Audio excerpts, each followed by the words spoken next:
Martial Universe. Bab 100. Judul Celestial Demon Marten. Tikus. Lindong menatap heran pada tikus hitam seukuran telapak tangannya tanpa sadar berteriak. Dia tidak menyangka jika sesuatu yang bersembunyi di dalam batu talisman adalah seekor tikus. Kurang ajar, kau yang tikus. Mendengar Lindong, rambut tikus hitam itu berdiri. Matanya yang kecil menatap tajam pada Lindong sambil berbicara dengan bahasa manusia. Tikus bisa bicara? Lindong menatap aneh dan heran pada hewan kecil tersebut. Ini adalah pertama kalinya Lindong bertemu dengan tikus yang bisa bicara. Dasar bocah bodoh dan kurang ajar, kakek ini adalah Celestial Demon Marten, bukan tikus. Ketika Lindong terus memanggilnya tikus, tikus hitam tersebut langsung memekik. Celestial Demon Marten? Lindong terkekeh dan mengangguk melihat tikus itu yang terlihat jengkel. Namanya cukup mengintimidasi, tapi wujud yang terpantul di matanya terlihat seperti tikus hitam biasa. Baiklah, aku tidak peduli apakah kau Celestial Demon Marten atau Main Demon Marten, katakan kenapa kau ada di sini? Rasa takutnya telah menghilang. Lindong menyadari jika Raja Iblis Hitam ini terlihat lemah. Kalau tidak, dia tidak akan bisa ditangkap oleh Lindong dengan mudah. Bocah, apa maksudmu kenapa aku ada di sini? Aku pemilik batu talisman. Kalau aku tidak di sini, lalu aku harus ada di mana? Mata kecil tikus itu berkedip, lantas menyilangkan cakarnya di depan dada. Kau pemilik batu talisman? Lindong terkejut. Tak lama kemudian, dia menunduk dan memerhatikan baik-baik hewan berbulu hitam tersebut. Tikus itu cepat-cepat mundur beberapa langkah, bersiap kabur kapan saja. Kau bukan pemilik batu talisman? Setelah memerhatikan hewan hitam itu sejenak, Lindong menggeleng. Walaupun kemungkinan hewan hitam kecil itu spesial, intuisi Lindong mengatakan dia berbohong. Kalau tidak percaya, ya sudah, bocah. Karena batu talisman ada di tanganmu, kau bebas kalau mau masuk kemari. Tapi urusi urusanmu sendiri dan jangan ikut campur urusanku. Kakek ini tidak akan mengganggumu, dan kau juga jangan menggangguku. Sudut bibir tikus hitam itu tertarik ke atas. Lindong memiringkan kepalanya dan menatap ke arah tikus itu, lalu bertanya. Kelihatannya kau sangat takut padaku? Hahaha. Tikus kecil itu berkacak pinggang dan mendongak, berpura-pura tertawa terbahak-bahak. Seolah dia telah mendengar lelucon paling lucu. Melihatnya, Lindong tersenyum tipis. Jarum sukma pun terbentuk lagi di depannya. Wush! Saat jarum suci itu terbentuk sempurna, tikus kecil yang masih tertawa lantas berlari menjauh dengan suara wush. Mata kecilnya menatap gugup ke arah Lindong, lantas berteriak nyaring. Apa yang akan kau lakukan? Setelah melihat senyum palsu di wajah Lindong, dia tiba-tiba tersadar dan mundur perlahan dengan suara pah, hingga terbentuk jarak aman dari pemuda itu. Kemudian, dia duduk dengan pantatnya dan berkata, Bocah, apa sebenarnya yang ingin kau lakukan? Meski kakek ini sekarang hanyalah sebuah jiwa iblis, sebaiknya kau jangan membuatku marah, atau kita berdua akan mendapat masalah. Jiwa iblis. Ekspresi Lindong tiba-tiba berubah sedikit serius. Dia pernah mendengar jika hanya hewan iblis sangat kuat yang bisa membentuk jiwa iblis. Apakah hewan kecil di depannya yang mengaku sebagai Celestial Demon Marten ini sungguh memiliki asal-usul yang sangat mengerikan? Kau pasti terbangun karena aku kan? Lindong tiba-tiba bertanya. Cih, apa maksudnya dengan terbangun karena kau? Kalau bukan karena bunga arwah leluhur api 100 tahun lagi pun kau tidak akan bertemu denganku. Apalagi, kalau bukan karena pertolonganku yang menyerap kekuatan obat dari bunga arwah leluhur api, kau pasti sudah lama mati.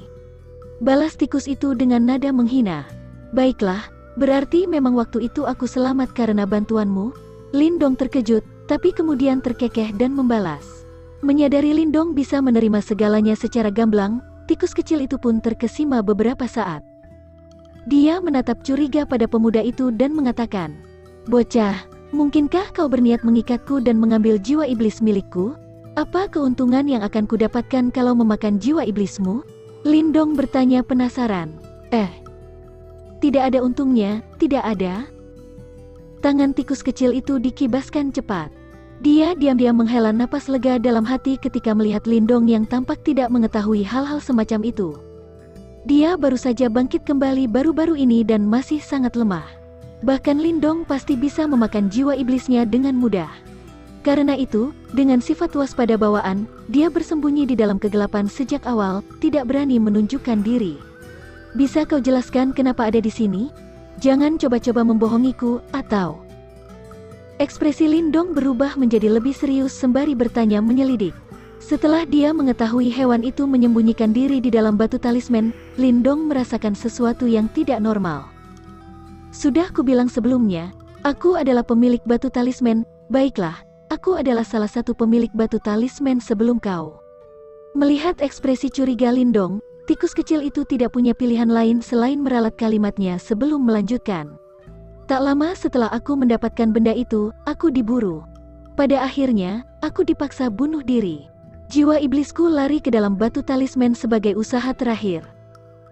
Apa kau sangat kuat sebelumnya? Lindong bertanya sambil tersenyum. Sangat kuat, untuk orang sepertimu, aku hanya perlu kentut kalau mau membuatmu gepeng. Dia melambaikan kaki depannya sambil berkomentar. Tetapi, kalimat itu membuat Lindong memutar mata, tidak terlalu percaya. Hehehe, bocah. Aku tidak tahu apakah harus menyebutmu beruntung atau sial karena telah mendapatkan batu talisman.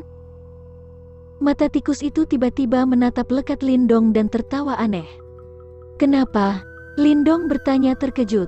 Bukan apa-apa, mungkin kau akan mengerti nanti. Karena kau tidak punya niat jahat, aku akan memberimu peringatan, meski kematianmu tidak ada artinya untukku. Jangan sampai ada yang tahu soal benda itu, atau hehehe. Lindong mengernyitkan alis. Tak lama kemudian, dia mengangguk mantap dan berkata, "Terima kasih banyak atas peringatannya." Tikus kecil hitam itu melambaikan tangannya, menunjukkan sikap murah hati. Tentu saja, kalimatnya tidak menjelaskan apapun. Mungkin kematian Lindong tidak akan berdampak langsung padanya. Tapi jika itu terjadi dan batu talisman jatuh ke tangan orang lain, bukan tidak mungkin orang itu berniat memakan jiwa iblisnya. Baiklah, aku sudah menjelaskan yang ku tahu. Lakukan apa yang harus kau lakukan, tapi akan lebih baik jika kau menganggap kakek hitam ini tidak pernah ada di sini. Selain itu, jangan pikir kau telah menemukan penolong yang baik. Kakek hitam ini tidak akan membantumu dan tidak bisa membantumu. Tikus kecil tersebut menepuk pantatnya sebelum berlari kembali ke dalam kegelapan. Tunggu dulu, menyadari tikus kecil yang bermaksud kabur, Lindong buru-buru berteriak. Ada apa? Dia berbalik waspada dan menjawab. Karena kau salah satu pemilik batu talisman, kau pasti tahu beberapa kemampuannya kan? Tanya Lindong. Jika mendapatkan bimbingan langsung dari pemilik lama, dia tidak akan meraba-raba lagi. Aku tahu. Tapi kenapa kakek ini harus memberitahumu semuanya? Ujarnya sambil memutar mata. Pertama, aku bisa menyingkirkanmu dengan mudah. Lindong tersenyum tipis. Melihat tatapan gugup tikus hitam itu, dia melanjutkan. Kedua, kalau kita bekerja sama, kita bisa saling menguntungkan. Menurutku kau tampak sangat lemah. Kalau kau membantuku mengenal batu talisman, mungkin aku bisa menemukan cara agar kau sedikit pulih. Bagaimana? Mendengarnya, mata tikus kecil itu berbinar dalam sekejap. Dia menjilat bibir dan membalas. Aku butuh ramuan yang bisa memperkuat jiwa iblis. Contohnya, bunga arwah leluhur api yang waktu itu. Benda itu sangat langka, tapi akan kuusahakan. Lindong berpikir sejenak lalu melanjutkan. Oh, kau juga harus mempercayaiku. Kau yang sekarang tidak punya banyak pilihan. Semakin kuat aku, semakin mudah aku membantumu mendapatkan ramuan yang bisa memperkuat jiwa iblis. Tikus kecil itu terdiam sejenak. Kemudian, dia berbicara lagi tanpa basa-basi. Apa yang ingin kau ketahui? Apakah batu talisman ini bisa melatih mental energi? Lindong bertanya dengan semangat. Selama mental energinya bisa mencapai tingkat segel 2, dia pasti memiliki keberanian untuk bertarung melawan Wei Tong. Bisa. Tikus kecil itu merenung sejenak sebelum mengangguk. Tapi kau harus merasakan rasa sakit yang luar biasa. Kalau tidak begitu, hasilnya akan sia-sia dan tidak ada gunanya. Bawa aku ke sana. Detak jantung Lindong meningkat saat merespon tanpa keraguan sedikit pun. Dia pasti akan melindungi keluarga Lin, tak peduli jika Lindong harus melalui berbagai penderitaan. Kalau begitu ikuti aku. Dunia di dalam batu talisman sangat kompleks, di sini juga terdapat banyak hal yang sudah disegel. Untungnya tempat itu masih bisa dimasuki kapan saja kau butuh. Tikus kecil itu mengangguk. Tak lama kemudian, dia berbalik dan berjalan menuju kegelapan. Lindong ragu-ragu sejenak sebelum mengeratkan gigi lantas mengikuti. Di dalam kegelapan, Lindong mengikuti tikus kecil itu di sepanjang jalan yang berliku-liku. Setelah perjalanan yang memakan waktu cukup lama, tikus kecil di depannya tiba-tiba menghilang. Lindong segera waspada. Saat dia akan kabur, sebuah cahaya samar mendadak bersinar di depan matanya. Di dalam cahaya itu Lindong melihat dua kristal raksasa yang berputar pelan di tempat seperti penggilingan. Saat batu kristalnya berputar, sebuah gelombang spesial yang lembut menyebar keluar. Apa ini? Lindong tanpa sadar bergumam sambil menatap kristal penggiling raksasa di depannya. Ini adalah batu penggiling jiwa. Lindong tidak sadar ketika tikus kecil itu sudah naik ke bahunya. Cakarnya diarahkan ke tempat di mana dua batu kristal itu saling bergesekan. Cahaya di tempat itu sangat terang, bahkan di sekitarnya tampak seperti fata morgana. Kalau kau ingin mengembangkan mental energi, duduk saja di sana. Kristal penggiling itu akan menghancurkan mental energimu dan membentuknya lagi. Kalau kau bisa bertahan dengan siklus berulang ini, mental energimu akan sangat berkembang pesat. Tapi kalau kau tidak bisa bertahan, bisa jadi akar mental energimu akan rusak, lalu meninggalkan efek yang sangat serius. Kaki tikus kecil itu menepuk bahu Lindong dan mengatakan, "Kalau bukan karena permintaanmu, aku tidak akan pernah membawamu kemari. Aku tidak tahu orang Sinting mana yang terpikir metode pengembangan seperti ini, tapi dulu aku juga mencobanya.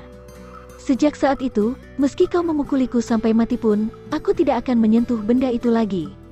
Rasa sakit luar biasa yang tercipta dari penghancuran mental energi bukanlah sesuatu yang bisa ditahan oleh orang biasa. Lindong mengangguk. Sambil menatap pada kristal penggiling, hatinya berkecambuk. Pada akhirnya, dia menarik napas panjang dan berterima kasih pada tikus kecil itu. "Kau tidak berpikir pergi ke sana untuk mengembangkan mental energimu, kan?" ujar tikus kecil itu saat melihat Lindong. Sorot waspada terpancar di matanya. Kali ini Lindong tidak membalas. Dia hanya tersenyum, kemudian tubuhnya melompat ke depan dan berlari menuju cahaya di antara dua batu pipih, penggiling berukuran raksasa itu. "Bocah ini gila, kuharap kau kuat menahannya. Bagaimanapun, kakek ini tidak bermaksud mencelakaimu."